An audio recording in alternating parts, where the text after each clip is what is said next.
Primeira carta de Paulo a Timóteo, capítulo 1. Paulo, apóstolo de Jesus Cristo, segundo o mandado de Deus, nosso Salvador, e do Senhor Jesus Cristo, esperança nossa, a Timóteo, meu verdadeiro filho na fé, graça, misericórdia e paz da parte de Deus nosso Pai, e da de Cristo Jesus nosso Senhor. Como te roguei, quando parti para a Macedônia, que ficasses em Éfeso, para advertires alguns que não ensinem outra doutrina, nem se deem a fábulas ou genealogias intermináveis, que mais produzem questões do que edificação de Deus, que consiste na fé. Assim eu faço agora. Ora, o fim do mandamento é o amor de um coração puro, e de uma boa consciência e de uma fé não fingida, do que desviando-se alguns, se entregaram a vãs contendas, querendo ser mestres da lei e não entendendo nem o que dizem nem o que afirmam. Sabemos, porém, que a lei é boa, se alguém dela usa legitimamente. Sabendo isto, que a lei não é feita para o justo, mas para os injustos e obstinados, para os ímpios e pecadores, para os profanos e irreligiosos, para os parricidas e matricidas, para os homicidas, para os devassos, para os sodomitas, para os roubadores de homens, para os mentirosos, para os perjuros, e para o que for contrário à sã doutrina, conforme o evangelho da glória de Deus bem-aventurado, que me foi confiado. E dou graças ao que me tem confortado, a Cristo Jesus, Senhor nosso, porque me teve por fiel, pondo-me no ministério, a mim, que dantes fui blasfemo e perseguidor injurioso, mas alcancei misericórdia, porque eu fiz ignorantemente na incredulidade. E a graça de nosso Senhor superabundou com a fé e amor que há em Jesus Cristo. Esta é uma palavra fiel e digna de toda aceitação, que Cristo Jesus veio ao mundo para salvar os pecadores, dos quais eu sou o principal. Mas por isso alcancei misericórdia, para que em mim, que sou o principal, Jesus Cristo mostrasse toda a sua longanimidade, para exemplo dos que haviam de crer nele para a vida eterna. Ora, ao Rei dos séculos, imortal, invisível, ao único Deus sábio, seja a honra e glória para todo sempre. Amém. Este mandamento te dou, meu filho Timóteo, que segundo as profecias que houve acerca de ti, milites por elas boa milícia, conservando a fé e a boa consciência, ao qual alguns, rejeitando, fizeram naufrágio na fé. E entre esses foram Himeneu e Alexandre, os quais entreguei a Satanás, para que aprendam a não blasfemar. Capítulo 2. Admoesto-te, pois, antes de tudo, que se façam deprecações, orações, intercessões e ações de graças por todos os homens, pelos reis e por todos os que estão em eminência, para que tenhamos uma vida quieta e sossegada, em toda a piedade e honestidade, porque isto é bom e agradável diante de Deus nosso Senhor, que quer que todos os homens se salvem e venham ao conhecimento da verdade.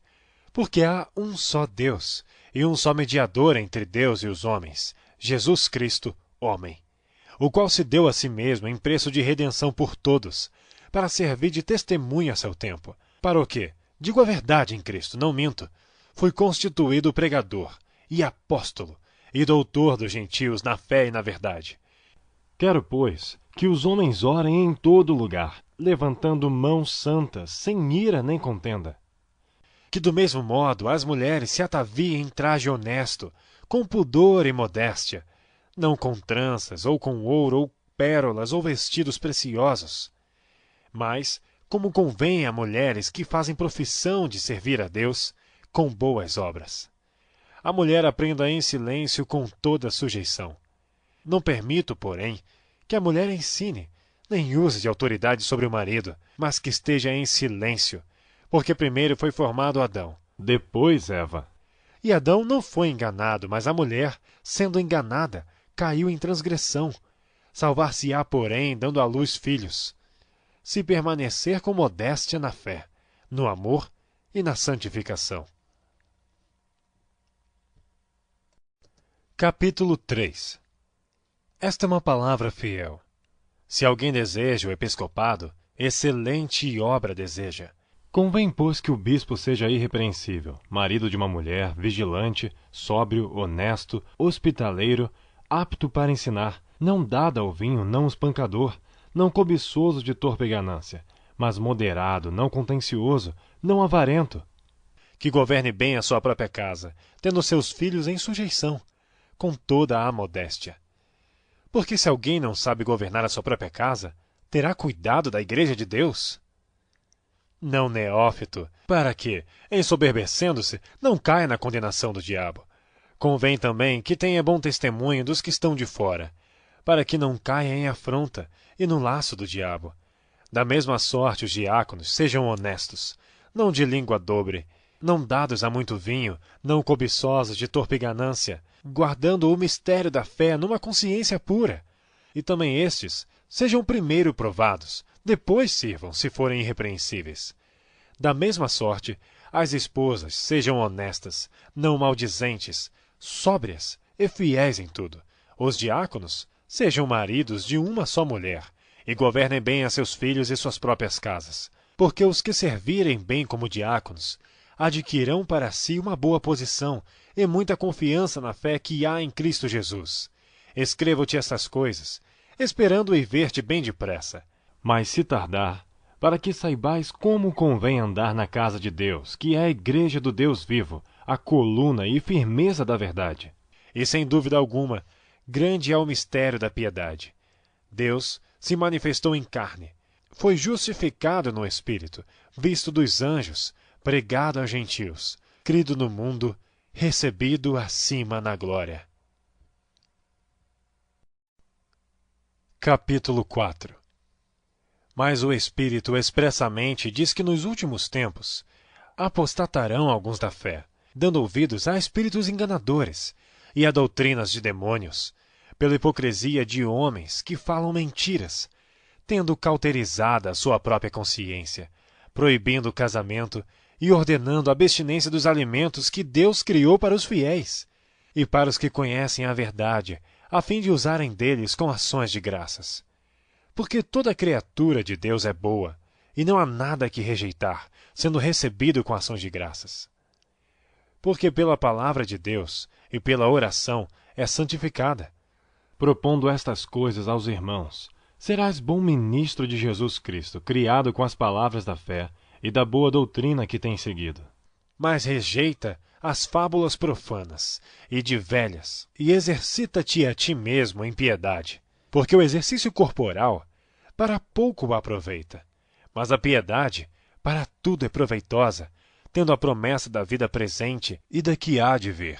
Esta palavra é fiel e digna de toda a aceitação, porque para isto trabalhamos e lutamos, pois esperamos no Deus vivo, que é o Salvador de todos os homens, principalmente dos fiéis. Manda estas coisas e ensina-as. Ninguém despreze a tua mocidade, mas seu exemplo dos fiéis, na palavra, no trato, no amor, no espírito, na fé, na pureza. Persiste em ler, exortar e ensinar, até que eu vá. Não desprezes o dom que há em ti, o qual te foi dado por profecia, com a imposição das mãos do presbitério.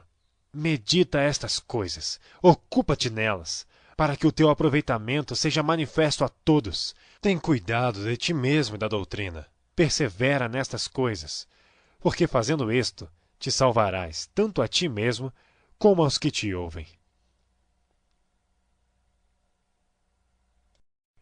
Capítulo 5.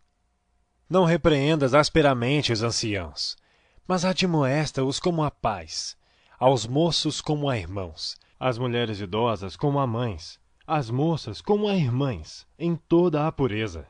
Honra as viúvas que verdadeiramente são viúvas. Mas se alguma viúva tiver filhos ou netos, aprendam primeiro a exercer piedade para com sua própria família e a recompensar seus pais, porque isto é bom e agradável diante de Deus. Ora, a que é verdadeiramente viúva e desamparada espera em Deus, e persevera de noite e de dia em rogos e orações. Mas a que vive em deleites, vivendo está morta. Manda, pois, estas coisas, para que elas sejam irrepreensíveis. Mas se alguém não tem cuidado dos seus, principalmente dos da sua família, negou a fé, e é pior do que o infiel. Nunca seja inscrita viúva com menos de 60 anos. E só a que tenha sido mulher de um só marido, tendo testemunho de boas obras, se criou os filhos, se exercitou a hospitalidade, se lavou os pés aos santos, se socorreu os aflitos, se praticou toda boa obra. Mas não admitas as viúvas mais novas, porque, quando se tornam levianas contra Cristo, querem casar-se, tendo já sua condenação por haver aniquilado a primeira fé. E, além disto, aprendem também a andar ociosas de casa em casa, e não só ociosas, mas também paroleiras e curiosas, falando o que não convém.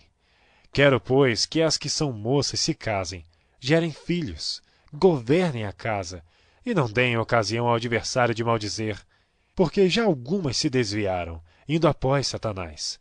Se algum crente ou alguma crente tem viúvas, socorras, e não se sobrecarregue a igreja, para que se possam sustentar as que deveras são viúvas. Os presbíteros que governam bem sejam estimados por dignos de duplicada honra, principalmente os que trabalham na palavra e na doutrina. Porque diz a Escritura, não ligarás a boca ao boi que debulha, e digno é o obreiro do seu salário. Não aceites acusação contra o presbítero, senão com 2 ou 3 testemunhas. Aos que pecarem, repreende-os na presença de todos, para que também os outros tenham temor.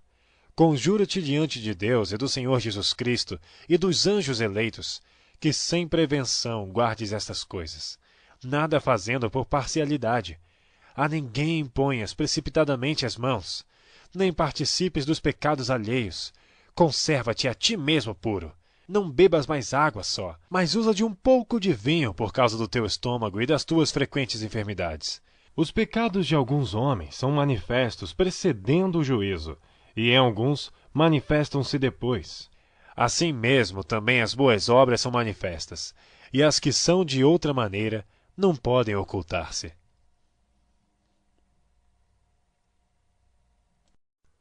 Capítulo 6.